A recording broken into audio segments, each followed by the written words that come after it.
Good morning, good evening, good afternoon, depending on the time that you'll be watching this video. Welcome to my YouTube channel. It's your favorite girl here, Linda Chebet Gomez. For the returning subscribers, asante sana. For those people who are interacting with this channel for the first time, make sure you subscribe, turn on the notification bell so that the next time I'll be uploading a new video, you'll get the notification. So, I have a question for all of us, and I want you people to ask yourself and provide answer yourself, because I know you need this. Have you ever sat down and asked yourself why you have that personality that you have like right now, or why you behave the way you are, or why you attract a certain type of people, be it friendships, be it relationship, maybe people who are taking advantage of you, maybe in your workplace they take advantage of you anytime they want someone for an extra job with no promotion and nothing for you. They just use you for that job instead of asking other people. And you think most of the time you think they are doing that because you are doing your job the right way. Have you ever asked yourself why you are that aggressive? Being aggressive is so good. I love when people are so aggressive, people chasing their dreams, but why are you that aggressive? What is your driving force?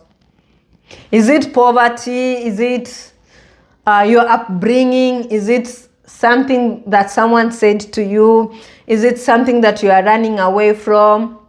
Why are you attracting a partner with the same pattern? Like your partners have the same patterns. Why is it that you are in an abusive relationship but you cannot get out of that relationship? Why? Because maybe when you sit down you want to break, and you remember your family, where you come from, you want to break that generational thing. Maybe your mother was a single mother, maybe your sisters tried getting married but they couldn't walk out of that, they couldn't sustain that marriage, they had to walk out of that marriage. Your brother is not sustaining his marriage, and now because you want to be different, you're in that relationship just to make sure that you don't end up like maybe your mother, your brother, or someone that you know. You'll never find a solution until you go back to the root cause of your problem. I've always, for those people who know me, they always know that I'm a queen of positivity, positive vibes, and Linda, that's me. And I like that for me. But I never really understood why I was that positive. Even in the worst situations, I was so positive. Sometimes instead of using logics, I just want to focus on the positive side of whatever I'm going through instead of using logic. Sometimes I'm in a situation that needs logic, but instead I try and see the positive side of everything instead of reasoning out.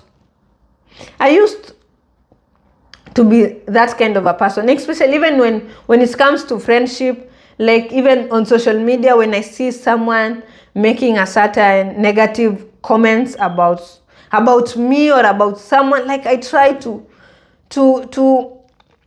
excuse their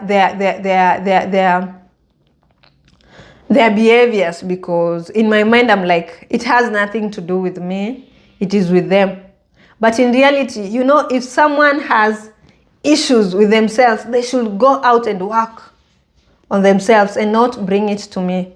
So I realized that it had a lot to do with the trauma I had to go through, my stroke, the business that I lost, and everything that I just went through after my stroke.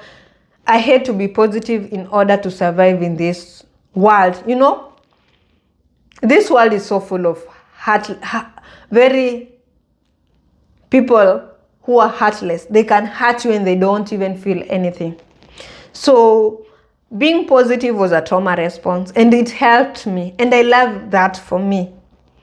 But now I've worked on that positivity, and the positivity energy that I'm having like right now, ninatumia logic. Anytime I'm positive, I'll first sit down with myself, have an honest conversation with myself, and then reason with the logic, then try and see the positive side of things.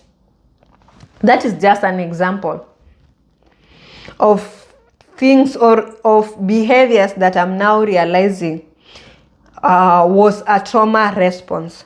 So for you, this is a wake-up call for you. Which behavior do you think you are entertaining, yet you don't like it, and you have failed to understand why you are entertaining? Which behavior you don't like, but you can't work on it, like you don't know how you're going to deal with it?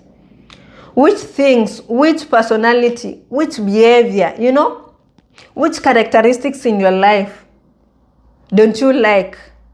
And you have been trying as much as you can to deal with that, like you want to deal with that and just live your life the way you want to live with, and you have not been able to achieve that. I want you to just go back to the root cause, go back to your childhood, trace everything that you went through, be it in your environment when you were young, be it any tragic thing, event that happened in your life. Just be honest with yourself. I know most of you people claim they don't believe in therapy, but as for me, therapy is working for me. I still see my therapist.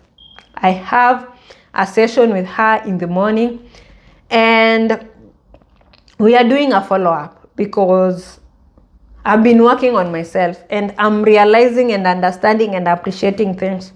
So, friends and family, I want you to have an honest conversation. Ask yourself, be it maybe you are attracting a certain caliber of men or women. Maybe the friends are taking advantage, or you are a people pleaser.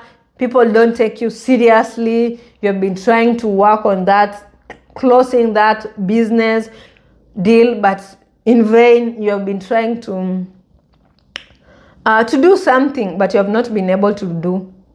You have been in this job group for the longest time, and you don't know how to go and talk to your boss about a promotion. You want to move, maybe you want to start something. You can't be a risk taker. Like, everything has a reason. That is something that therapy has really helped me understand, and also the fact that I'm a psychologist to be. Very soon I'll be graduating in August. I now understand that everything has a reason. Like, the only thing that you need to know is you need to be honest with yourself, and if you can, and if you can afford, if you can afford therapy, please find a professional and talk to that professional. Avoid talking to your friends. And trust me on this, especially things to do with relationship. We'll not have a relationship coaches. We'll never have relationship coaches if people become honest with themselves and deal with their childhood. Things to do with relationships, it has a lot. The narcissist, people with borderline personality, like, we have, like, a lot has to do with it, with our upbringing, the environment, nature, and how we were nurtured. It has a lot to do with whatever is happening in our lives, like right now. So have an honest conversation with yourself, and you'll be surprised to learn a lot of things. If you can't see a therapist, then read books. If you can't afford books, you have internet. Stop following gossip. Stop following things that won't add values in your life. Maybe if gossip is adding something in your life, follow that. But if you want to become a better version of yourself, listen to podcasts, watch videos, watch YouTube videos over there. There are things that you can learn over there. So yeah, till next time, have a wonderful day, and make sure you subscribe.